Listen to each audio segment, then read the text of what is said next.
Hey folks, it is Wednesday evening and I am knee-deep in grading Module 13. And if you are a person who finished Module 13 and created a list of liabilities as part of that assignment, you can turn this video off right now.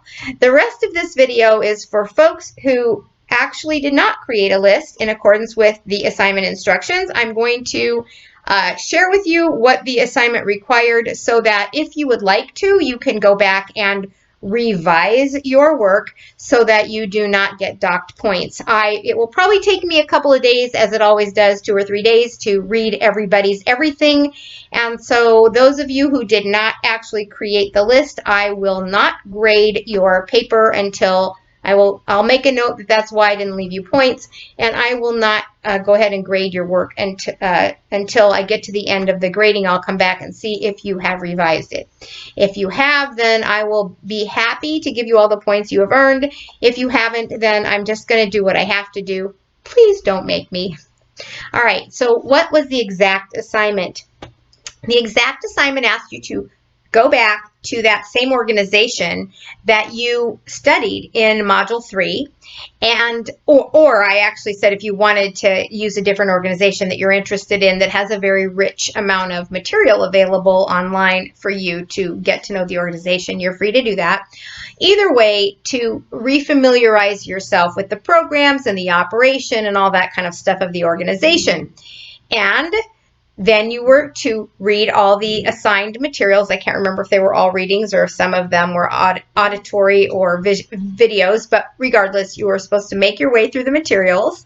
And when you finished all that, the assignment asked you to think about what you learned in the assigned materials, and then thinking about the organization that you are refamiliarized with, draft up a list of possible risks associated with their programming, with their clients, with the location where they work, and with anything else actually about their operations or programming that might present risks for the organization, with, of course, particular attention to the risk posed by these things for volunteers. Or maybe it's the volunteers who pose the risk. Either way. Okay, so as you know, this is an applied course. The goal of this class is to give you both an overview for the best practices associated with each volunteer management skill set, and also an opportunity either to observe actual community practice, like when I sent you out as a brand new volunteer to observe how you were recruited, oriented, trained, welcomed, etc. Or in some other cases, to try your own hand at a particular practice. This is one of those where you try your own hand at a particular practice. When you get out of this class, you will have not only been exposed to all the ideas, but you will have either seen each thing in real action in an organization, or you will have tried it yourself, and you'll actually kind of be ready to work, right? So, what I really want for you in this particular assignment Module 13, is for you to get in the mindset of noticing risks and liabilities. I don't know if you've ever decided you were going to buy a car and maybe you get it in your mind that you're going to get a Volkswagen Bug or, whatever car strikes your fancy. Once you've decided that that's the car you want, you'll suddenly start noticing them all over. And you may have never noticed how many bugs were on the road before. It's kind of the same with anything. Once you become aware of it, really aware of it, you'll start noticing that thing in places where you hadn't paid attention before. With liability and risk, it's the same way. I want you to make these lists and think through the liabilities or risks that might come up in association with all these different facets of the organization's programming and management or operations, because I want you to practice thinking about risks and liabilities so that doing so will be something that's integrated into your thinking, and then when you get out in the real world, you will just start automatically noticing them if you really do a good job of this assignment. So there is the purpose of doing this list. Okay, So let's talk about what you might be looking for. There are all kinds of risks that lurk out there as potential liabilities for nonprofit.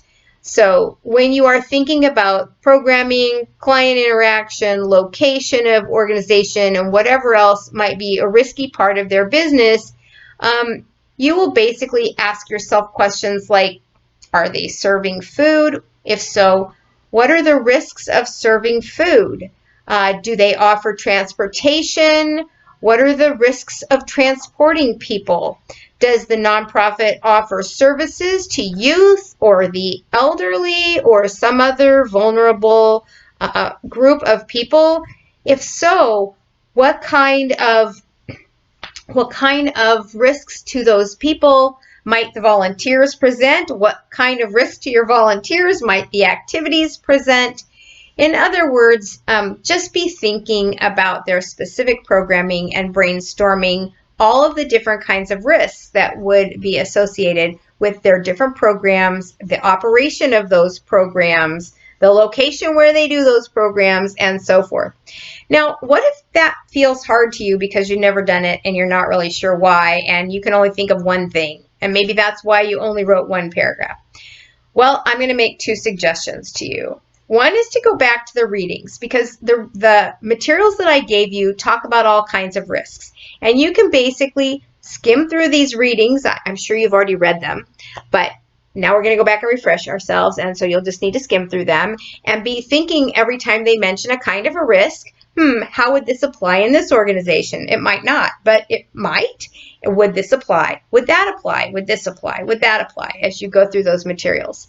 A second way is actually just to Google it or to ask somebody who works in an organization like that what their risks are.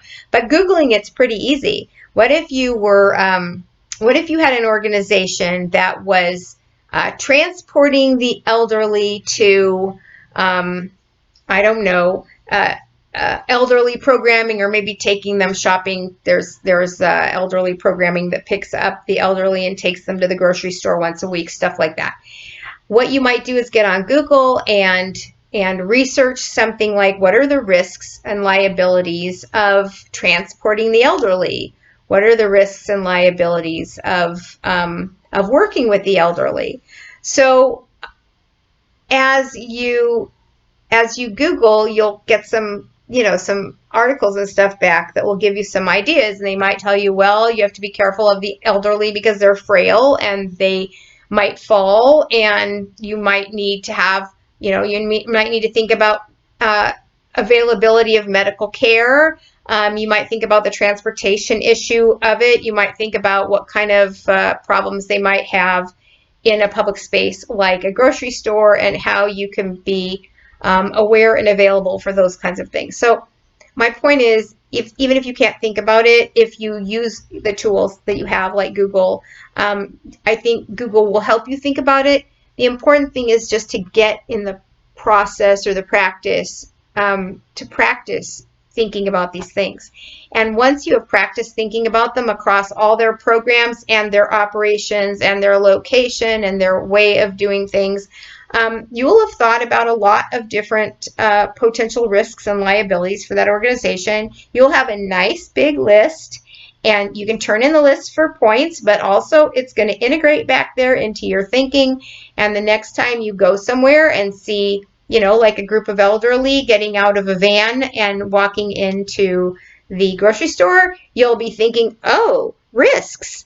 Anyway, I would rather that you do this exercise than that I dock you all the points for not doing the exercise. Really, just giving me a paragraph is inadequate, and I am not going to be able to give you good points if that's what you did.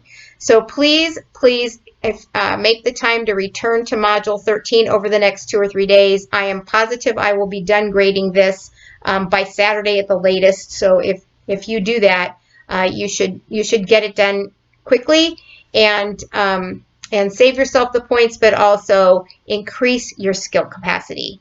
Thank you. Have a great rest of your Wednesday night.